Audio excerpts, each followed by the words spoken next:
bugün Gəncəlik və yəni hatırlatma edim ki, Azərbaycan Respublikasının qeyri-hökumət təşkilatlarına Dövlət Dəstək Agentliyinin maliyyə dəstəyi ilə müasir psixoloji dəstək İctimai Birliyinin erkən nigahın psixoloji fəsadları adlı bir layihə keçirilir.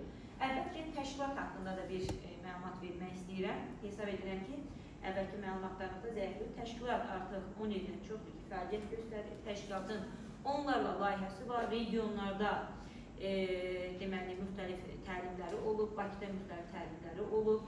Həm qadın haqları sayəsində, həm autizmli uşaqlar, həm Down sindromlu uşaqlar deməli, sahəsində. Bir də onu təşkilat olaraq da onu da nəzərinizə çatdırmaq istəyirəm ki, bu layihələrdə məsələn 3 ay, 4 ay çəkən pulsuz təlimlər olur. Down sindromlu inşallah gələcək zamanda biz Gəncədə də nəzərdə tutmuşuq. Layihə çərçivəsində uşaqları tam pulsuz şəkildə həm bu təlimlərə indi necə ki valideynlər gətirirlər, onları burada təşkil edə bilər. Ayda xanımlar bizim təşkilatın rəhbəridir. Mən Günay Hüseyin ekspertəm, Ayda xanım həm təşkilatın rəhbəri, həm də layihənin rəhbəridir. Biz bu günləri əsasən danışacağıq qadın hüquqları haqqında, qadın deməli, lideri haqqında ki və deməli, layihənin nəzdində nəzərdə tutulan istiqamətlərdən biridir. Əsasən bugünkü mövzumuzu mən özüm bu günləri burada aparacağım. Ayda xanım, siz istəyirsiniz bir neçə kəlmə qadın haqlarıdır. Qadın haqları deyəndə cəmiyyət nə başa düşür? Bunun bir psixoloji barədə deyə bilərsinizmi? Erkən nigahla onun nə kimi əlaqəsi var? Çünki üzr istəyirəm, qadın haqları deyəndə çox zaman bunu ya insan hüquqları ilə qarışdırırlar. Ya da qadın haqları deyəndə biz deyən kimi deyirlər ki, aha siz feministsiniz. Baxlar, feministlər gəliblər. Feministlərə də indi o qədər mənfi münasibət var ki, mən bunlardan danışacağım sizə. Ayda xanım danışdı, daha sonra isə mənimlə davam edəcək ekspert olaraq. Bəli, əslində Günay xanım çox düzgün vurğuladı. Qadın haqları deyilərkən bugünkü gün artıq qadınlar da bəzən onu yanlış başa düşür və yanlış o qədər istifadə edirlər ki, cəmiyyətdə də bir əks cinsdə də çox ciddi bir aqressiya yaratmışıq.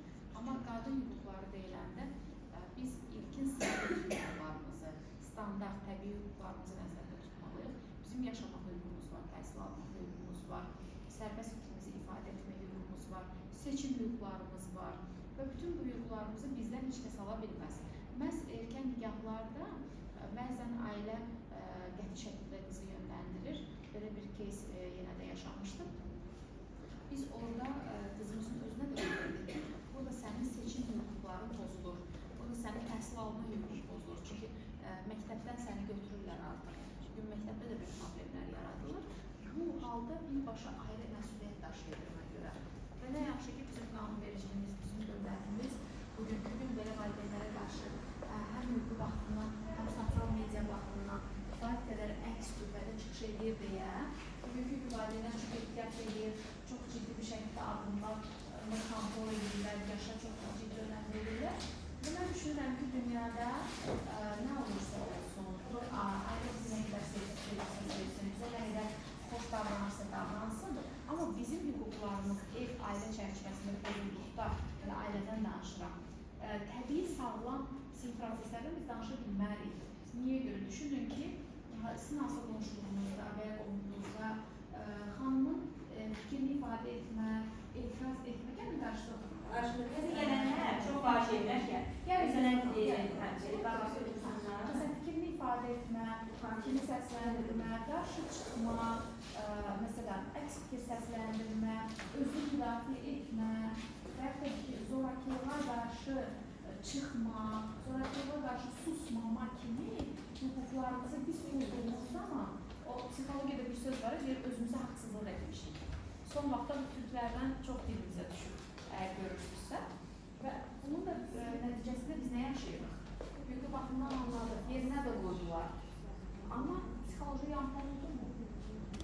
Artıq tərəfdə şəxsin özünün özünə verdiyi dəyər prinsiplərində enmə baş verir. Çünki insan düşünür ki, mənə dəyər vermədilər, bəlkə mənim doğrudan dəyərim yoxdur. Görün, nə qədər psixika güclü olsun ki, insana dəyər verməyəsən, insan öz dəyərini tapsın və desin ki, niyə mənə dəyər verir ki? Axı, mən çox dəyərliyəm, elə deyil mi dostlar? Və məhz bunları mən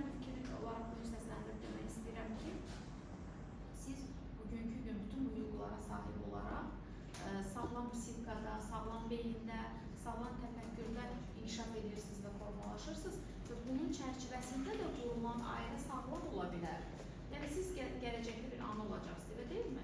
Övladınızı nə qədər çox sıxsaz, nə qədər çox məcbur etsəz, nə qədər çox yön versəz, nə qədər çox qorursanız, bir o qədər çox onun fəsadlı ailəsi olacaq, bir o qədər çox çətin partnyor tapacaq, ağır xarakterli ailə münasibətinə girəcək, bir o qədər çox o həyat xətti var, həyat xəritəsi çox mürəkkəb olacaq. Niyə? Bizim beynimizdə nə haqqında düşüncə və hiss nədirsə, biz onu yaşayırıq.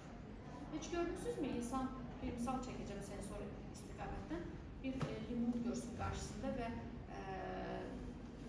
şirin bir şey qidalanırmış kimi bir hiss yaşasın. Biz dərhal onu gördüyümüz zaman və ağzımızı büzəcəyik. Niyə? Bizim beynimiz və bizim beynimizdə olan yaddaş neyronları o informasiya çox dəqiq kod bilir. Kodu işə salır və ona görə də sizin ilk ailə haqqında hissləriniz, düşüncələriniz nədirsə, növbəti ailəyə də ona aparırsınız. Və indi də sizin fikriniz nədirsə, gələcəkdə o xanım gözəl səsləndirdi, qızının ailəsi də olunur. Zəh verilirmi ona? Niyə? Tutaq ki, görünür qızımız bugün bunu elədirsə, o ailədə də haradasa sıxılma oldu, haradasa onun səhvini başa düşməməzliyi oldu, görməzdən gəlməməzliyi oldu. Və bugünkü gün, yenə də deyirəm, biz övladlarımızın seçib dəyər verib hüquqlarını qorumuruqsa, biz əlbəttə ki, çox itiririk, elə deyil mi Güləndam? Onu mən indi sizdən aldım. Deməli, belə bir sual vermək adətən verilir ki, insan hüquqları və qadın hüquqları nədir? Bunlar barədə bir əvvəlcə sizə məlumat verim. Birinci, insan hüquqları hər bir insanın yalnız insan olduğuna görə ona verilən və doğulduğu andan bu hüquqlara malik olan onun hüquq və azadlıqlarıdır. Yəni bizim rəngimizdən, cinsimizdən, yəni qadın və kişi olmamızdan asılı olmayaraq bizə anadan olduğumuzdan, milliyyətimizdən, dilimizdən, sosial vəziyyətimizdən asılı olmayaraq bizim hüquqlarımız var. Bunlar hansılardır? Bir, yaşamaq hüququdur, insan hüquqları tərkib hissəsidir. Bizim təhsil hüququmuzdur, bizim söz və fikir azadlığımızdır, bizim sağlamlıq hüququmuzdur, bizim ədalətli məhkəmə tələb etmə hüququmuzdur, bizim işləmək hüququmuzdur, bizim seçib və seçilmək hüququmuzdur, zorakılıqdan qorunmaq hüququmuzdur, şəxsi həyatın toxunulmasıdır və s. Bunlar hamısı insan hüquqlarının tərkib sahəsinə aid olan ümumi məfhumlardır. Bunlar bizə anadan olduğu bir gündən və bir vaxtdan beridir. Təbii ki, insan hüquqları deyəndə biz körtəbliyi və pərakəndə bir azadlığı başa düşmürük. İnsan hüquqları özləri, yəni mən gedib kimisə öldürə bilmərəm. Mən kimisə əşyanı, bəli, xanımın da dediyi kimi hüquq başqalarının hüquqlarını pozmamaq şərti ilə və müəyyən edilən qayda və qanunlar çərçivəsində olan bir prosesdir. Amma dediyimiz kimi o belə mənim yaşamaqdır, təhsildir, sözdür, fikirdir, sağlamlıq kimi hüquqlarımı əlimdən ala bilmək. Məhdudlaşdırma ola bilər. Məsələn, gördünüz mü, bizim təhsil alma hüququmuzda müəyyən məhdudlaşdırmalar oldu korona dövründə. Müəyyən bir nələrsə olunur, müəyyən bir tutalım ki, bu çağırışlar ola bilər, tutalım ki, bu 2-ci Qarabağ müharibəsində gördünüz, bizdə bir ümumi bir çağırışlar oldu, növbədən kənar və s. Bunlar birbaşa qanuni və hüquqi yollar olan kənar və müdafiə qadın hüquqlarıdır. Qadın hüquqlarının özləri də insan hüquqlarının bir tərkib hissəsidir. Yəni, qadın hüququnu biz desək ayrıca və tam fərqli bir hüquq kimi tam olaraq başa düşmürük. Amma məlum ondan ibarətdir ki, bu kişilərin rahat bir şəkildə öz insan hüquqlarından istifadə edirlər. Qadınların da buna tam sərbəst şəkildə nail olmağını burada başa düşürük. Çünki tarix boyunca qadınlar təhsil sahibidir, əmək bazar sahibidir, siyasi iştirakdır, mülkiyyətdir, qərar vermədir və bu kimi sahələrdə artıq ayrı-seçkiliyə yüklükləşirlər. Və qadın hüquqları deyəndə biz nəyə nəzərdə tuturuq? Baxın, burada təhsil almaq hüququnun mənim kişilərlə bərabər malik olmamdır. İstəmə deyək, qəribə gəlirlər. Çünki xanımlar, bizim ümumiyyətlə Azərbaycanda bəzən belə bir deyirlər ki, Azərbaycanda və şərq qadınları arasında gerdə qalmışdı çox olur, bizim qadınlarımız çox gerdə qalır və hüquqları pozulur, belə deyil. Mən 2003-cü ildən bu sahədə olan bir adam kimi deyirəm ki, bizim tam olaraq yerdə qalmış 21-ci, 20-ci əsrdə biz artıq hüquqlarımızı qorumaq sayəsində gəldik. Bu bizim Azərbaycan qadınlarına bir xoş olmayan bir münasibətdir. Bizim qadınlarımız həmişə ön planda olublar. Qadınlarımız içərisində dövlət xadimləri olublar. Qadınlar kişilərin arxasında durublar. Amma dediyim bir şey var. Bizim qadınlarımız təvazökardır. Yəni, Azərbaycan qadınını və yaxud da ki, mən bu bütün Qafqaz qadınını geride qalmış tam hər hansı bir ərəb qadını ilə bir iş tuta bilmərəm, onlarda hüquqlar təbii ki, olmaz. Bizdə olub axılı olur. Bizə seçki hüququ veriləndə, təhsil hüququ veriləndə onlarda olmayıb baxlar. İspaniyada, İtaliyada 20-ci əsrin az qala sonlarında qadınlara bəzi hüquqlar verilir. İndi biz Avropa deyilik. Öz peşəsini seçmək hüququdur, işləməkdir. Bərabər əmək haqqı məsələsi çox vacibdir. Çünki dünyada mən bunlarla bir deyəcəm ki, qadınların üzləşdiyi ən böyük proseslərdən biri bizim eyni sahədə, eyni işi görməyimizə baxmayaraq, nədir proses? Bizim kişilərdən aşağı maaş almağımızdır. Bu qadın hüquqlarının pozulmasıdır. Ailə qurmaq və ya qurmamaq barədə sərbəst qərar vermək. Bu, birbaşa qadın hüquqlarına daxil olan məsələlərdən biridir. Məcburi ihtiyatdır, məruz qalmamaqdır, məişət zorakılığından qorunmaq hüquqlarıdır. Siyasi və ictimai həyatda iştirak etməkdir ki, ən çox bizim qadınların önündə duran məsələlərdən biri budur. Mülkiyyətə sahib olmaq məsələləridir və başqalarıdır.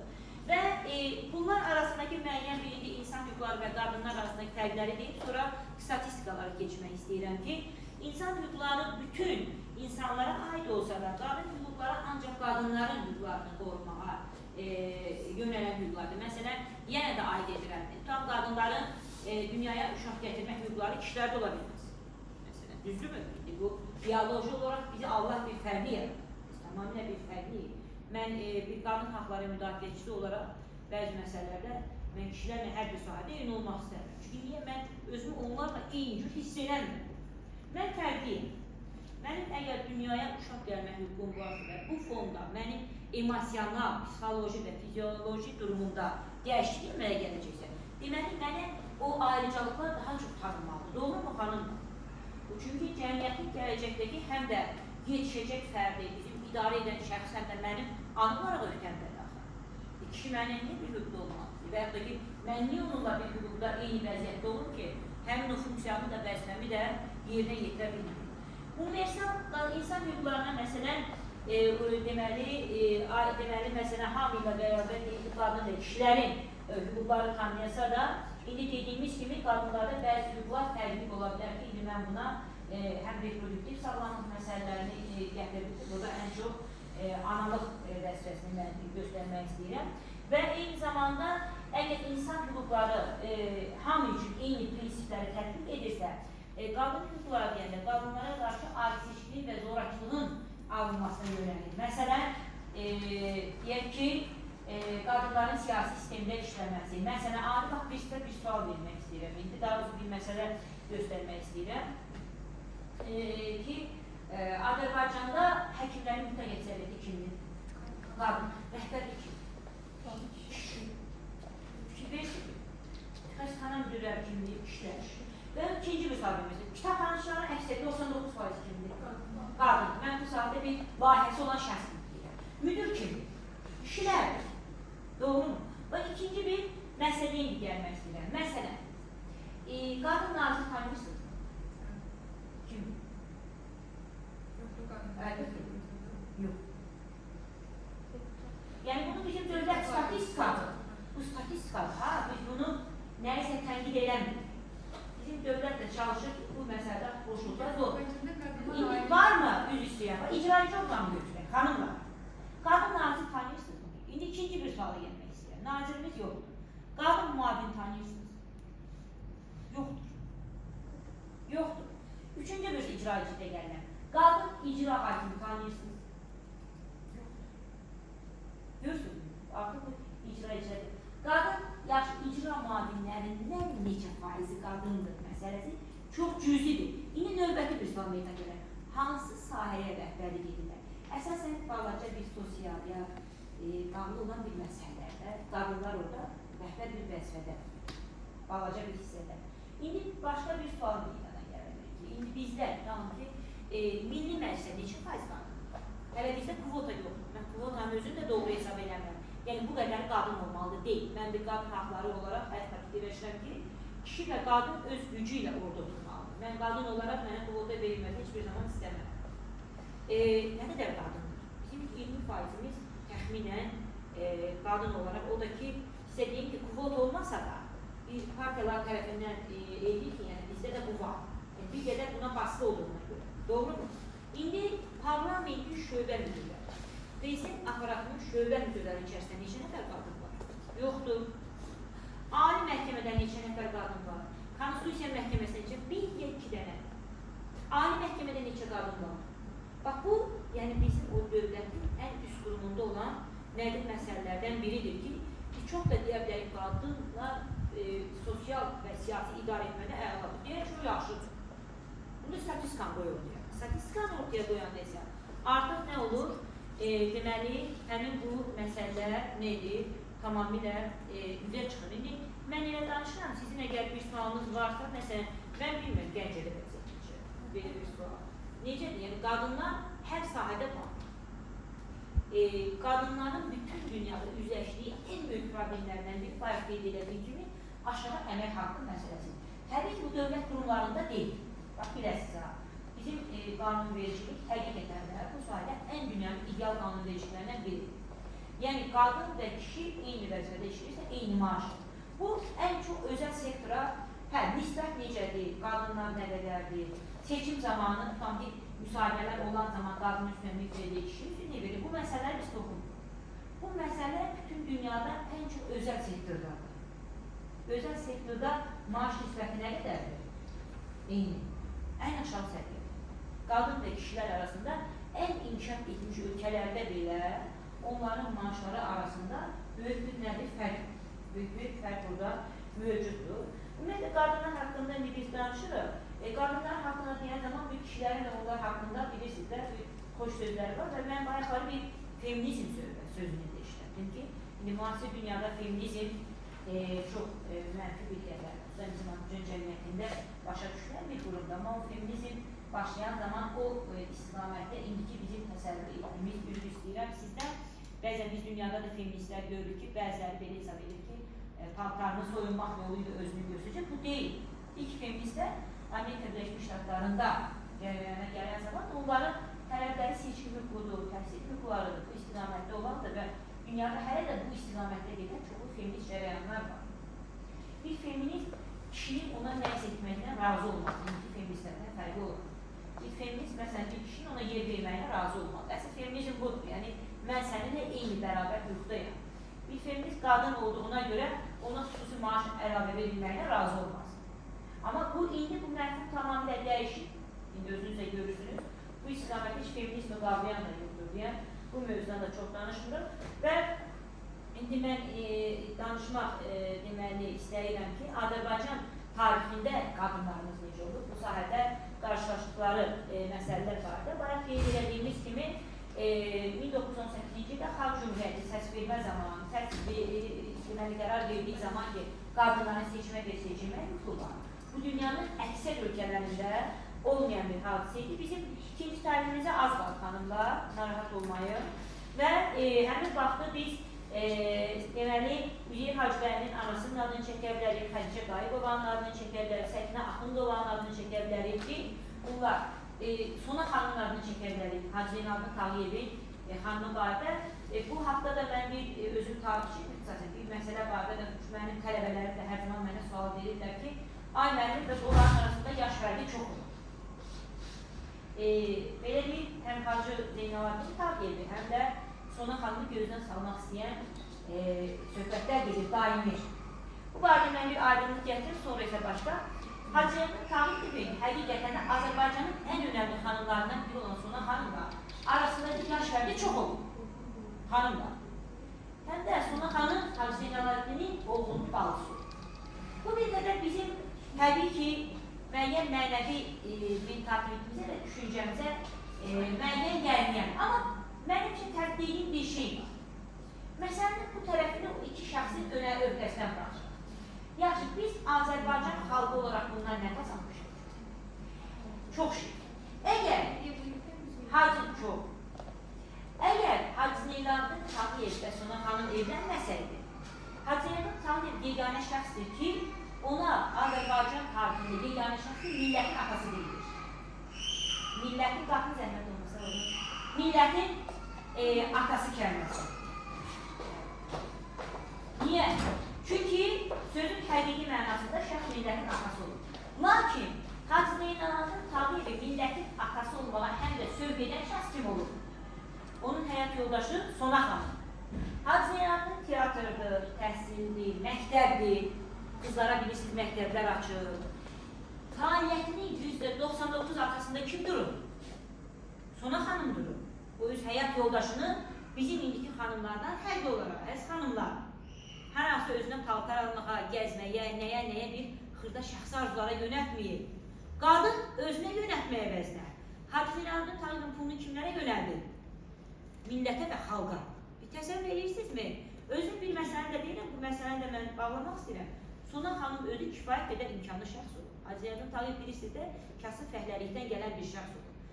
Sona xanımın atası general olur, Ərəbinsk olur. Öz arzusu ilə gəlib. Niyə?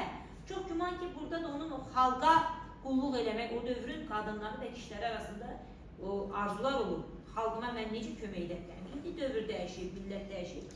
Və SSR dövründə də qadınların müəyyən o şeylərə baxmayaraq qadın hüquqlarının verilməsi sayəsində müəyyən dəyişikliklər olub. Müstəqillik dövründə də biz bunların nəyini görürük, inkişafını da görürük. Ümumiyyətlə, qadınların sosial hal-hazırdakı sahədəki yerləri, əgər siz çətinlik çəksə, gedə bilərsiniz, xanım. Varsa gedin, narahat olmuyor. Qadınların, bizim nə qədər inşallah vaxtımız qalır?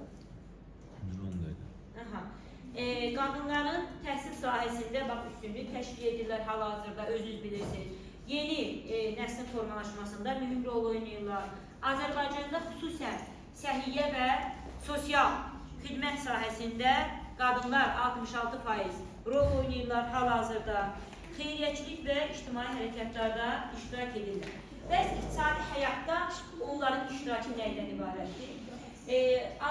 Global gender deməli statistikasına görə qadınların iqtisadi sahədə iştirakına deməli 68% hardasa iştirak edirlər. Lakin biz bunu təbii ki, hamı işdə işləyir, hamı özəl sektordadır, turizmçidir, müəllimdir deyən başa düşmürük. Burada artıq o sahələrdə çalışan, o zəhmətkeş xanımların da hamısının daxil olması ilə bu önə çıxan bir rəqəmdir.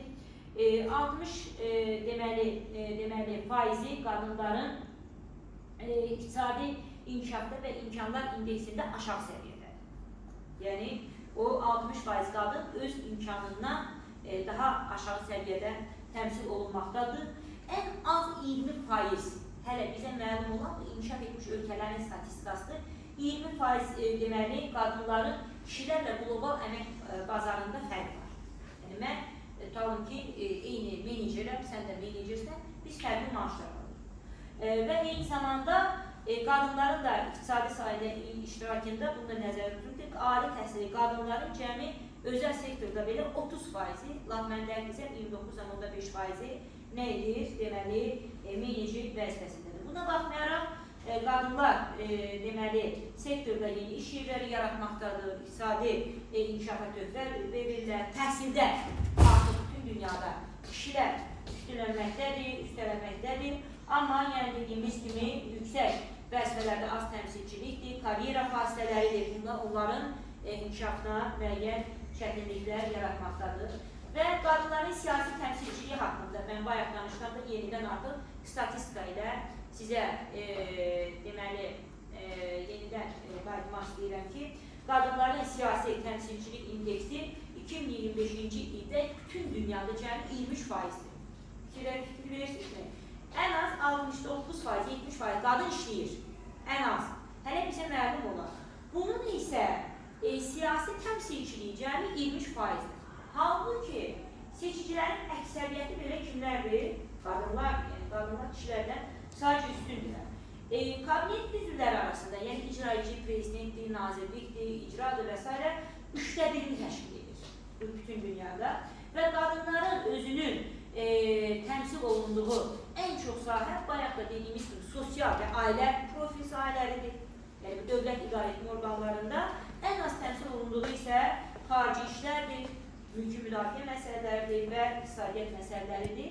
Və yalnız 20% qadın dediyimiz kimi ölkədə icranın başçısında qadın dayanmaqdadır. Və qadınların elm və təhsildəki rolları haqqında da mən danışmaq istəyirəm ki, təhsildə uğurlar çoxdur. Niyə? Ali təhsildə qadınlar işləri artıq üstələməkdədir. Təbii ki, bu demək deyil ki, bir məsələyə də nüans gətirək ki, artıq qadınlar çox qabağa gedirlər. Amma burada da təzadlıq var. Bəzən artıq yeni yaranan, baxın görürsünüz, bu qloballaşma, sosial şəbəkələrlə yanaşı, kişilər də artıq o ali təhsilə ehtiyac duymaq məsələsi meydana gəlir. Bu sahədə kimlər ki, ehtiyac duymaq istəmir, ali təhsil, o boşluqlar hətta qadınlar da bu yolla doldurmaqdadır. Ali təhsildə qadınlar kişiləri üstələməkdədir, amma ki, problemlər də çoxdur. Üstələməyinə baxmayaraq, işləyən qadınların sayı bütün dünyada işlərdən qat-qat nədirlər, azdırlar. Hətta qlobal elm, texnologiya, mühəndislik və riyaziyyat sahələrində qadınlar çox oxusalar belə, məsələn, qlobal ortalamada onlar 28% təşkil edirlər. ABŞ-da isə bunlar 35% təşkil nədirlər, etməkdədirlər. Və qadınların səhiyyə və elm sayəsində, bayaq dediyimiz kimi uğurlar sayəsində, amma kişilərlə deməli, kişilərlə demək, bu obsi sahələrdən daha yaxşıdırlar. Çünki, məsələn, tibb bacıları sahəsində qadınlar daha çoxdurlar. Fikir amma aşağı. Tibb bacısı qadınlar bütün dünyada 89% təmsil edirlər. Həkimlikdə isə, həkimlərdə dünya üzrə bu 46%-dir. Yenə də kişilər 54% olaraq həkim sayəsində kişilərdən daha çox üstünlük təşkil edirlər və tibb və elm sahəsində tədqiqatçıların cəmi bu sahə ilə məşğul olan birbaşa, həkimlə artıq demirik, cəmi 35%-i kimləri qadındır və elmi bu sahə üzrə ad alanların cəmi nədir, 32%-i burada qadınlar üstün təşkil edirlər. Təbii ki, dünyada çoxlu qadın deməli bizə ilham verən qadınlar var. Mən Sona xanımın biz adını çəkdik, Maria Curie'nin Oscar mükafatı alan xanımdır, onun adını çəkə bilərik. İlham verici alim xanımlardan biz Rosalind Franklin'in adını çəkə bilərik ki, DNR-nin o iki qaz spiral quruluşunu məhz qadın olaraq o önə çıxartmışdır. Bizim deməli adı neydi mənim, yadımdan çıxdı. Bu Malala'nın adını eşitmişsinizmi? Malala. Çox məşhur 17 yaşında Nobel sülh mükafatı alan Pakistanlı bir xanımdır. Qadın hüquqları sayəsində mübarizə aparandır. O Malala çox məşhurdur. İnternetdə də yazsanız sizə çıxacaq. Deməli, Azərbaycanın ilk qadın naziri Tahirovanın adını biz çəkə bilərik. Rekin, Kristallograf Üniversitesi üzrə mütəxəssis və Nobel mükafatı Dorothy Hotkins adını çəkə bilərik. Azərbaycanın milli, yəni də bizim özümüzün yenə də gəlir xalqımıza Salatin Əskərovanın milli qəhrəmanlarımızdan Gültəkin Əskərovadır, Hükümə Əliyeva milli qəhrəman təyyarə qəzasında son ana qədər sərnişinlərə dayaq vuran və bunların adını çəkmək istəyirik ki, niyə? Yəni, yaxınlaşdırır xanımlar. Bir şəkil də çəkiləcək, çox xahiş edirəm ki, getməmişdən qabaq sizinlə bir şəkil də çəkilək. Niyə? Çünki adlarını çəkilir. Çünki artıq burada ailə və karyera balansı, adlarını çəkilir, amma fikir verin azdır. Karyera balansı məsələsində də artıq bunlara gəlmək istəyirəm. Çünki nə qədər çox qadın alim də olsa, kişilər bizləri üstələməkdədir. Niyə? Bunun bir səbəbi var axı. Səbəb ondan ibarətdir ki, ən çox bizim 55% qadın adətən karyera və iş məsələlərinə fasilə verir. Müəyyən fasilələr verməkdədir.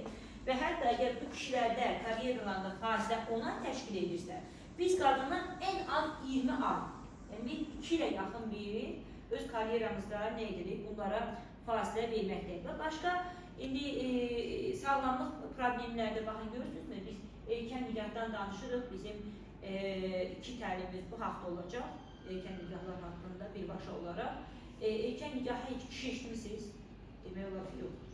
Yəni, bu baxımdan da erkən nigahda sağlamlıq problemlərinə görə üzləşənlər də qadınlardır.